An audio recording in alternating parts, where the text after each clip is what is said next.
ഇന്ന് കുട്ടികളുടെ lunch snacks breakfast എന്തൊക്കെയാണെന്ന് നോക്കിയാലോ. ചപ്പാത്തി മാവിലേക്ക് ഉപ്പും വെള്ളവും ചേർത്ത് നന്നായിട്ട് കുഴച്ചെടുത്ത ശേഷം കുറച്ച് എണ്ണയും കൂടി മിക്സ് ചെയ്ത് നന്നായിട്ടൊന്ന് പുരട്ടി വെച്ചാൽ ചപ്പാത്തിക്കുള്ള മാവ് സെറ്റാണ്. ഇത് ഒരു സൈഡിലേക്ക് മാറ്റി അടച്ചു വെക്കാം. ചപ്പാത്തിൻ്റെ കൂടെ നമ്മൾ പനീർ കറിയാണ്. അതിലേക്ക് പട്ട, ഗ്രാമ്പ്, ഏലക്ക, ഒരു തക്കാളി, ഒരു വല്യുള്ളി, അതേപോലെ തന്നെ 2-3 വെളുത്തുള്ളി, അതേപോലെ വറ്റൽ മുളക്, കാഷ്യൂനട്ട്, കുറച്ച് ഉപ്പും ചേർത്ത് മഞ്ഞൾപ്പൊടിയും മുളകും പൊടിയും ചേർത്ത് നന്നായിട്ട് മിക്സ് ചെയ്ത് ഇതൊന്ന് അടച്ച് വെച്ച് കുക്ക് ചെയ്തെടുക്കുക.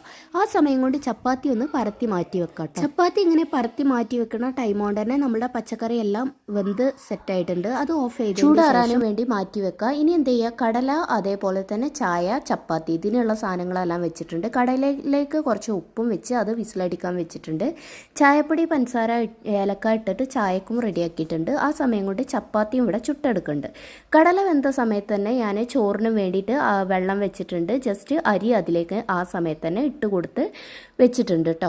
ഇനി എന്ത് ചെയ്യുക, ഇതൊക്കെ ആവണ സമയം കൊണ്ട് നമുക്ക് സാലഡ് റെഡിയാക്കാം. കടലയിലേക്ക് ക്യാരറ്റ്, തക്കാളി, ക്യാപ്സിക്കം, വല്യുള്ളി, ലെമൺ ജ്യൂസ്, ഉപ്പ്, കുറച്ച് മുളക് പൊടി അല്ലെങ്കിൽ കുരുമുളക് പൊടി ചെയ്ത് മിക്സാക്കി വെച്ച സാലഡ് റെഡി. ഇനി നമുക്ക് ചോറിൻ്റെ കൂടെ പരിപ്പും മുരിങ്ങയിലയും കൂടി കടഞ്ഞതാണ്. അപ്പോൾ അതിന് വേണ്ടിയിട്ട് പരിപ്പും ചെറിയുള്ളി, വെളുത്തുള്ളി, അതേപോലെ തന്നെ മഞ്ഞൾപ്പൊടി ഇട്ടിട്ട് ഒന്ന് വേകാനും വേണ്ടിയിട്ട് വെച്ചിട്ടുണ്ട്. വിസിൽ വരാനും വേണ്ടി വെച്ചിട്ടുണ്ട്. ആ സമയം കൊണ്ട് നമുക്ക് എന്ത് ചെയ്യാം, മുരിങ്ങൻ്റെ ഇലക്കൊന്ന് റെഡിയാക്കി എടുക്കാം കേട്ടോ. ഇന്നലെ എടുത്ത് വെച്ചതുകൊണ്ട് തന്നെ പകുതി മുക്കാലും ഇലയും കൊഴിഞ്ഞിട്ടുണ്ടായിരുന്നു. അപ്പോൾ ഞാൻ എന്ത് ചെയ്യാണ്, ബാക്കിയുള്ളതും കൂടി കണ്ട് ഊരി എടുക്കുകയാണ് കേട്ടോ. ഇനി എന്ത് ചെയ്യണം, ആ സമയം കൊണ്ട് നമ്മുടെ പരിപ്പ് റെഡി ആയിട്ടുണ്ട്. ഒരു ചട്ടിയിലേക്ക് കുറച്ച് എണ്ണ ഒഴിച്ച് കടുക്, ചെറിയ ഉള്ളി, അതേ വറ്റൽ മുളക് ഇതെല്ലാം കൂടി ഇട്ട് ഒന്ന് മിക്സ് ആക്കിയതിൻ്റെ ശേഷം നമ്മുടെ മുരിങ്ങൻ്റെ ഇല വാഷ് ചെയ്ത് അതിലേക്ക് ഇട്ട് കൊടുക്കുകയാണ്. പിന്നെ ഇതിലേക്ക് ആവശ്യത്തിനുള്ള ഉപ്പും കൂടി മിക്സ് ചെയ്തതിൻ്റെ ശേഷം ഇതൊന്ന് അടച്ച് വെച്ച് കുക്ക് ചെയ്ത് എടുക്കുകയാണ് കേട്ടോ.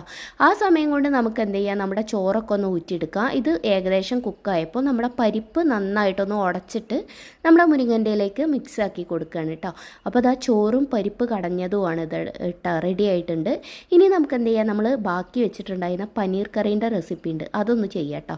അപ്പോൾ കുറച്ച് എണ്ണ ഒഴിച്ചതിന് ശേഷം ബട്ടർ, വലിയുള്ളി, അതേപോലെ തന്നെ പനീർ ഇട്ട് നന്നായിട്ട് മിക്സ് ആക്കുക. നമ്മുടെ പച്ചക്കറികളെല്ലാം ചൂടാറിയതിന് ശേഷം മിക്സിയിലിട്ട് അരച്ച് ഇതിലേക്ക് ഒഴിച്ച് കുറച്ച് പഞ്ചസാരയും കൂടി ഇട്ട് തിളപ്പിച്ച സംഭവം സെറ്റാണ്. കുട്ടികൾക്ക് ഫുഡ് കൊടുത്തതിൻ്റെ ശേഷം ഞാൻ എന്ത് ചെയ്യാണ്, ലഞ്ച് പാക്ക് ചെയ്യാണ്. ചോറ്, പരിപ്പ്, ചീര എല്ലാം കൂടെ പാക്ക് ചെയ്തിട്ടുണ്ട്. പിന്നെ സാലഡിന് വേണ്ടിയിട്ട് സ്നാക്സിന് വേണ്ടിയിട്ട് സാലഡും വെച്ചിട്ടുണ്ട്. മുട്ട പൊരിച്ചതും അതേപോലെ തന്നെ ഒരു ചെറിയ കഷ്ണം സ്വീറ്റും കൂടി വെച്ച് കൊടുത്ത് സ്പൂണും സെറ്റ് ചെയ്ത് നമ്മുടെ ലഞ്ച് പാക്ക് ചെയ്ത് കഴിഞ്ഞിട്ടുണ്ട് കേട്ടോ. പിന്നെ അതേപോലെ തന്നെ ഇപ്പം മഴ ആയതുകൊണ്ട് തന്നെ അവർക്ക് ജ്യൂസിൻ്റെ ആവശ്യം വരണില്ല, അതുകൊണ്ട് വെള്ളം തന്നെ വെക്കണുള്ളൂ. അപ്പോൾ ഇതെല്ലാം വെച്ച് ലഞ്ച്